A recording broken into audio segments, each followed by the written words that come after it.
ஐயா சிவாய் நம்ம சொல்லுங்க. ஐயா நான் கேட்கறதுக்கு ஒரே ஒரு கேள்வி, எனக்கு சரியான பதில் சொல்லணும். சொல்லிடுவோம். அண்ணாமலைக்கு பதவி கொடுப்பாங்களா கொடுக்க மாட்டாங்களா? யாருக்கு அண்ணாமலைக்கு கொடுப்பாங்க? தமிழகத்துல பாஜக கால் ஊழணுமா இல்ல மறுபடியும் நோட்டாவுக்கு போகணுமா? அண்ணாமலைக்கு பதவி கொடுப்பாங்கன்னா அண்ணாமலை திமுகவுக்கு ஜாலரா அடிக்கணும். சிங் அடிச்சா கொடுப்பாங்க. நீ ஏன் திமுக எதுக்குற? நாங்கெல்லாம் திமுக கூட அணைச்சி போல. அண்ணன் ஸ்டாலின் தமிழிசை அது சொல்லலையா?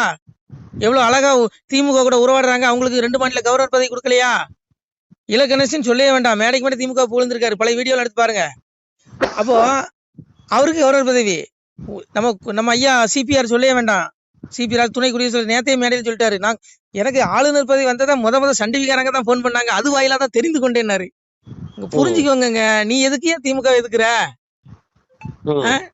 நீ ஏன் ஜாலரா அடி சிங் அடி, உனக்கும் கிடைக்கும்.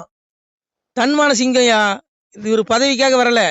அண்ணாமலை நினைச்சிருந்தா எல்முருகன் பதவிய மந்திரி பதவியை அப்பதே காலி பண்ணிருக்கலாம். அது தெரியுமா உங்களுக்கு? மந்திரி பதவி வேண்டான்னு தூக்கி எரிஞ்சவரு. இந்த காலத்துல இப்படி ஒரு தலைவனாயா, இப்படி ஒரு மனுஷனாயா? இது மனுஷனாவே இருக்க முடியாது. இது அவதாரம் தான் சொல்லணும். ஏன்னா மனுஷ பயிலுக்கு விருப்பு காட்டு உட்பட்டவன் தான். ஆனா இந்த மனுஷன் பாருங்க, இந்த சின்ன வயசு, என்னை விட சின்ன வயசு தான். எனக்கு இன்னைக்கு எனக்கு 39 வயசு ஆகுது. என் வயசு தான் நினைக்கிறேன் அவருக்கு. சின்ன சரி பாத்துக்கோங்க. அப்ப அவருக்கே இவ்வளவு ஞானம். இந்த வயசுல எவனாவது மந்திரி பதவி வேண்டாம்னு சொல்லுவானா ஐயா? அன்னைக்கு கேட்டது என்ன? மந்திரி பதவியை தொடர்றீங்களா? வேண்டாம். அவர் தோத்தமே கூப்பிட்டாங்களா டெல்லிக்கு? எல்முருகனுக்கு விட்டு கொடுத்தாரு. இன்னைக்கு அண்ணாமலை விட்டு கொடுக்கலாம். எல்முருகன் மந்திரியா இருக்க முடியாது. ஆனா இந்த மனுஷனை தோக்கடிக்கிறானுங்க. இந்த மனுஷனை கட்சியை விட்டு ஒதுக்குறானுங்க.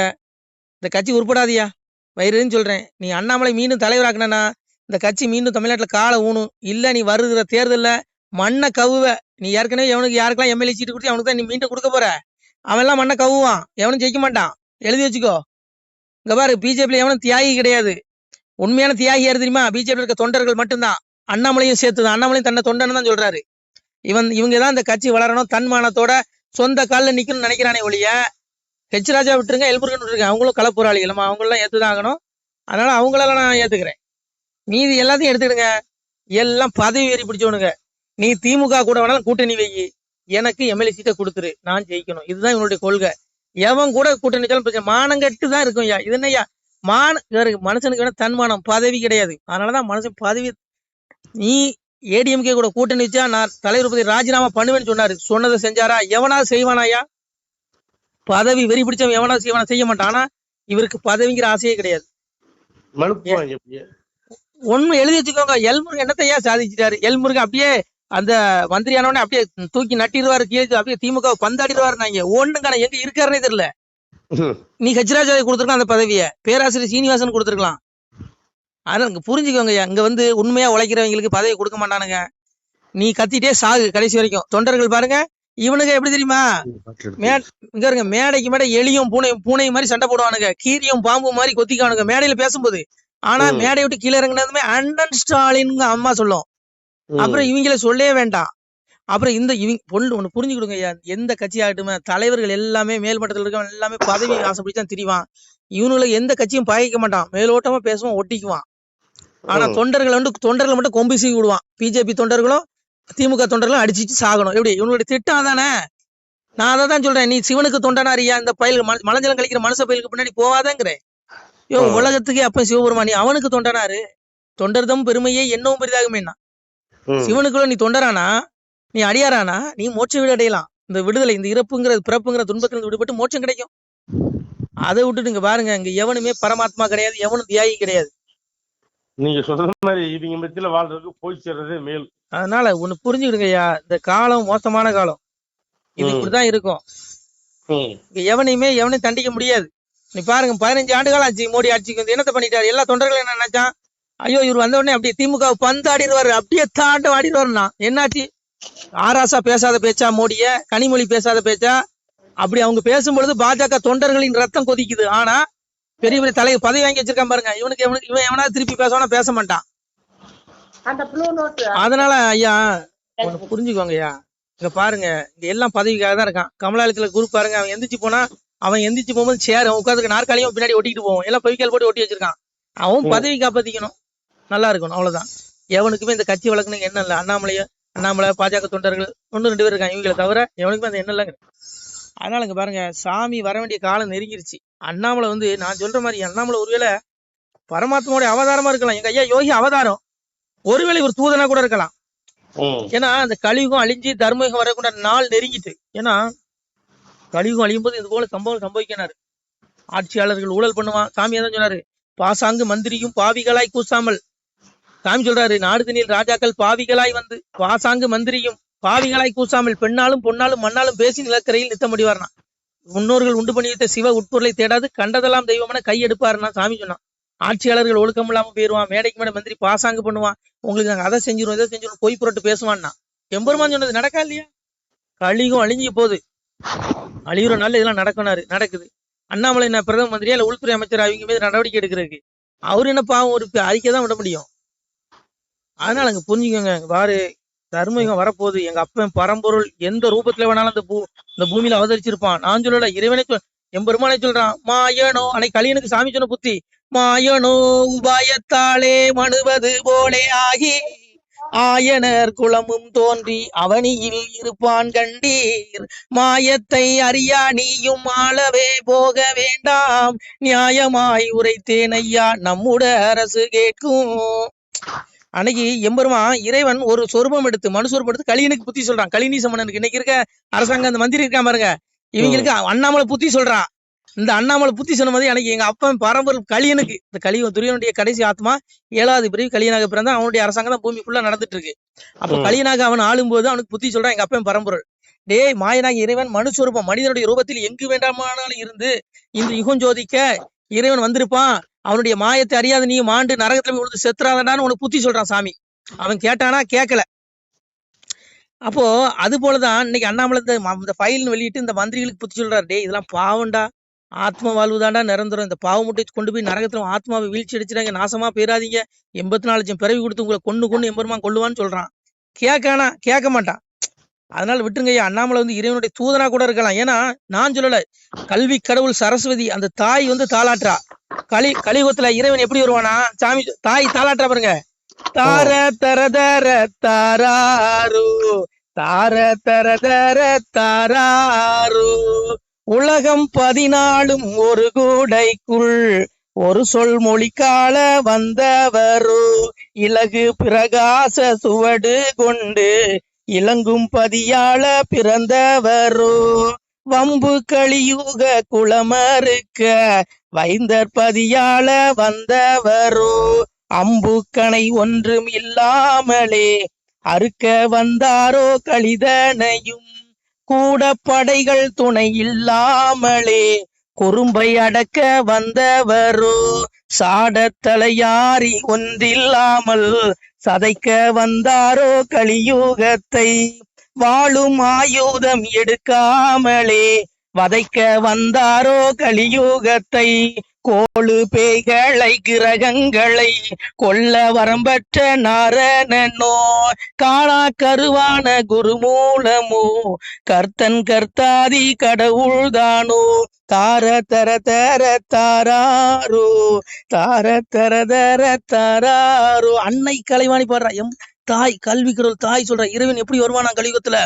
ஒரு 14 உலகத்தையும் ஒரு குடைக்கு கீழால எம்பெருமான் வருவான். ஒரு சொல் மொழிக்கால இலகு பிரகாச சுவடு கொண்டு, அதாவது எதா தித்ய கதம் தேஜோ ஜகத் பாசி தேசிகளும் சந்திரமசி எச்சாக்கனோ தத் தேஜோதி மாமாங்கிற, அதாவது இறைவன் எப்படி எத்தன்மையானவனா, ஒரே நேரத்தில் 1000 சூரியன் உதித்தால் எவ்வளவு வெளிச்சம் கிடைக்குமோ அவ்வளவு அதையும் விட அதிகமான ஒளி பொருந்தியவனா. ஒரு சூரியனுக்கு எவ்வளவு வெளிச்சம்னா இந்த ஒரு சூரியன் நம்ம கண்ணில் பார்க்க முடியாதா? முடியாது. அப்ப 1000 சூரியனை விட அதிகமான ஒளி உடையவனா. அப்பேற்பட்ட இறைவன் எங்க அப்பன் பரம்பொருள் எங்க அப்பா இந்த உலகத்துல எப்படி வருவானா, இலகு பிரகாச சுவடு கொண்டு வருவானா. இந்த கலியுகத்தை இருக்க வம்பு கலிக குளம் இருக்க வருவானா.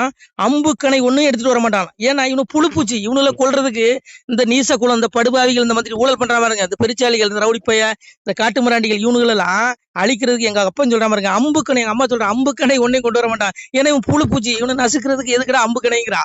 அப்புறம் கூட படைகளை கூட்டிட்டு வர மாட்டானா. ஏன்னா இறைவன் ஒவ்வொரு யுகத்திலையும் பாத்தீங்கன்னா கூட படைகளோட வந்தான். சங்கு சக்கரத்தோட வந்தான், பெரிய அந்த சொரூபத்துல வந்தான். அன்னைக்கு சூரனை அழிக்கிறதுக்கு எங்க அப்பன் வேலாயுதத்தை எடுத்துட்டு வந்தான். இப்படி ஒவ்வொரு யுகங்களும் பாத்தீங்கன்னா ராவணனை அழிக்கிறதுக்கு ராமபாணத்தை கொண்டு வந்தான். இப்படி ஒவ்வொரு யுகங்களிலையும் அசுரர்களையும் இந்த இந்த அசுர கூட்டங்களை அழிக்கிறதுக்கு ஆயுதத்தை கொண்டு வந்தான். ஆனா இந்த கலியுகத்துல அப்பா என்ன பண்ணுவானா, ஆயுதமே கொண்டு வர மாட்டானா. அதான் சொல்றாம இருக்க, வாழும் ஆயுதம் எடுக்காமலே வதைக்க வந்தாரு கலியுகத்தை. அப்போ எந்த இதுவே கொண்டு வர தனி மரமா சிங்கிளா ஒரு சாதாரண மனுஷனை போல வருவானா. அப்பா கலைவாணி சொல்றா தாய் சரஸ்வதி. அப்போ அண்ணாமலை பாருங்க, ஒரு மனுஷன் ஒத்த மனுஷன், அவர் பின்னாடி பிஜேபி கட்சி கூட இப்ப எல்லாம் ஓர கட்டிட்டானுங்க. ஆனா அத்தனை ஊழல்வாதி மந்திரிகள் கண்ணுல விரல விட்டு ஆட்டுறான் பாருங்க. சாதாரண மனுஷனால இந்த வேலை செய்ய முடியாதுயா.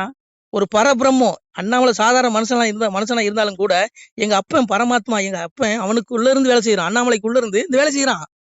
இல்ல நம்ம எதுக்க முடியாதுயா, புரிஞ்சுக்கோங்க. சாதாரண ஆளு எதுனா எவன காணாம போயிட்டான் திமுக எதிர்த்து. இன்னைக்கு இந்த மனுஷன் ஒரு ஆளு நின்று கூட படைகள் இல்ல, அம்பு ஆயுதங்கள் இல்ல, ஒரு அப்படி தண்ணி வர ஒரு மைக்க பிடிச்சிட்டு கதற விடுறான். அப்போ அன்னைக்கு எங்க தாய் அன்னைக்கு கலியுகம் அழிகிற நாள்ல இந்த பாவிகளுடைய கொட்டத்தை ஆட்டத்தை அடக்கிறதுக்கு இறைவன் மனுச்சுரூபத்துல வருவான் அப்படின்னு கலைவாணி பாடுறா. ஆனா வரும்போது ஆயுதங்களை எடுத்துட்டு வர மாட்டான், கூட படைகளை கூட்டிட்டு வர மாட்டான். ஆனா இவனுங்களை அழிச்சிருவான்னு சொன்னான். நடக்கா இல்லையா? சாமி வந்துட்டாரா இல்லையா? அத்தனை பயில்கள் மட்டும் எத்தனை கோடி ஒண்ணா இருக்கட்டுடா, உன் தூக்கத்தை கெடுத்துட்டானா? நீ தூங்குறியா நிம்மதியா? இல்ல உன்னை தூங்க விட மாட்டான். அதுதான்டா சாமி. அததான் எங்க அப்பன் பரம்பரை சொன்னான். இறப்ப வடிவாய் இருந்து கலிதனையும் பிரம்மமாய் நின்று பக்தி சோதித்தேனாம், எங்கும் இருந்து எரிப்போம் கலிதனையும் சங்கில் இறந்து தான் வளர்ப்பேன் அன்போரேங்க. என் பிள்ளைகள் சாதுக்களை நான் இறப்புக்கு அப்புறம் அவனுக்கு மோட்ச விடு, என்னுடைய நித்திய விடு வைகுண்டத்துக்கு அழைச்சிக்கிறேன். ஆனா இந்த கலிநீச படுவாவிகளை மறைபொருளாக, கண்ணுக்கு புலப்படாத மறைபொருளாக இருந்து இவனுடைய நாள் முடிஞ்சதும் எவனை அனுப்பி அவனை கூப்பிட்டு நடு கேட்கிறேன், நரகத்துல தள்ளி ஆக்கினை தண்டனை கொடுத்த பிறகு இறப்புக்குரிய மண்ணுலகளை 84 லட்சம் பிறவி கொடுத்து இவனை கொன்னு எடுக்கிறேங்க. இவனுங்களா இன்னும் 1000 கோடி 50,000 கோடி வச்சுட்டு போடா, எவ்வளவு நாள்டா உனக்கு? 100 வருஷம் வாழ்ந்துருவா, அவ்வளவுதான். அப்பா கூடுவான், அழைப்பு வரும் அங்க இருந்து. புரியுதா உங்களுக்கு? அதனால பாருங்க, அப்பா அப்படி இல்லது ஒரு பயிலும் தப்ப முடியாது. தேடிக்க அப்பாவ தேடுனா உனக்கு முக்தி. அதனால அங்க பாருங்க, அந்த கலியுகம் இப்படிதான் அழியும். நான் சொல்லல, அப்பா சொல்றான் பாருங்க, அண்ட பகீரண்டம் வெள்ள ஒரு ஆயுதம் வந்திருக்குதடா, அண்ட பகீரண்டம் வெள்ள ஆயுதம் வெடித்ததுண்டால் துண்டு துண்டாய் போய் விடுவீர், துணை உண்டோ உங்களுக்கு? குலத்தை கெடுக்கின்ற கோடாரி காம்பது போல் உங்களுடைய பாவம் உங்களுக்கு சத்துருவாய் இருக்குதடா. குளத்தை கெடுக்கின்ற கோடாரி காம்பது போல் உங்களுடைய பாவம் உங்களுக்கு சத்துருவாய். நான் செஞ்ச பாவம், நீங்க செஞ்ச பாவம். நம்ம இத்தனைக்கு 7 யுகம் 4 யுகம் தான் கணக்கு இருக்கு. கிரேதா திரேதா தோபர்களி 7 யுகம் கணக்குல அந்த யுகம் எத்தனை லட்சம் ஆண்டு இருந்ததுன்னு தெரியல.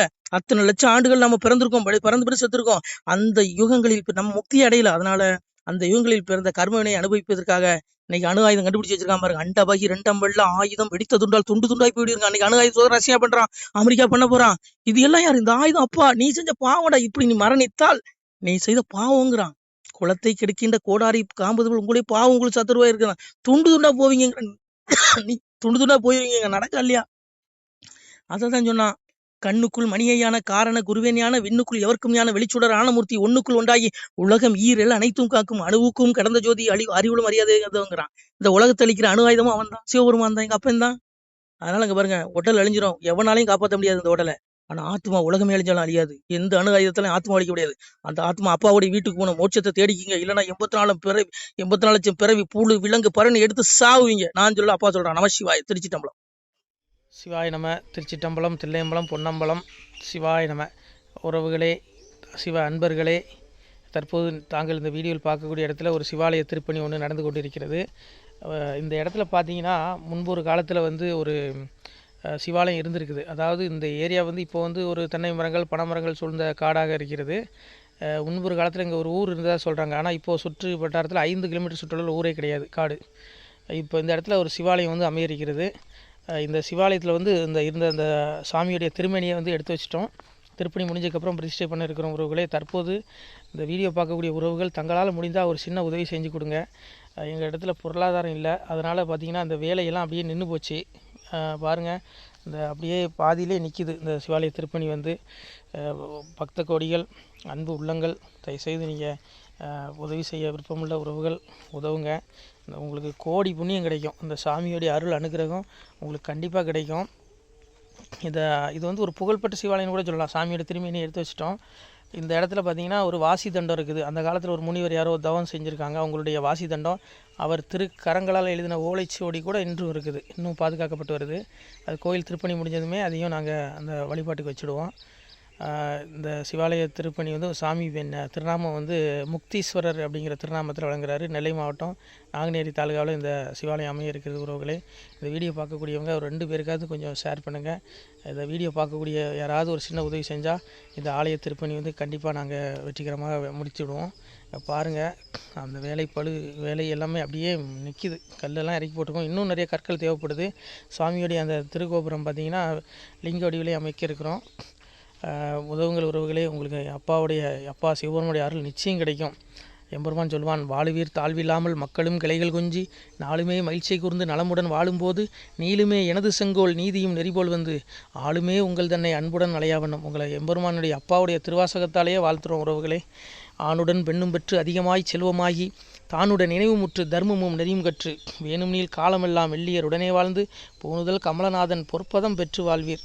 அந்த ஈசனுடைய பொற்பதம் நிச்சயம் கிடைக்கும். உங்களுக்கு இகத்திலும் சுகம், பரத்திலும் சுகம். உங்களுடைய கர்ம வினைகள் மன்னிக்கப்பட்டு உங்களுக்கு நிச்சயம் மோட்ச வீடு கிடைக்கும். இகத்தில் பூரண ஆயுளுடன் நோய் நொடி இல்லாமல் வாழ்ந்து நீங்கள் பரவாழ்வும் பெறுவீர்கள் உறவுகளே.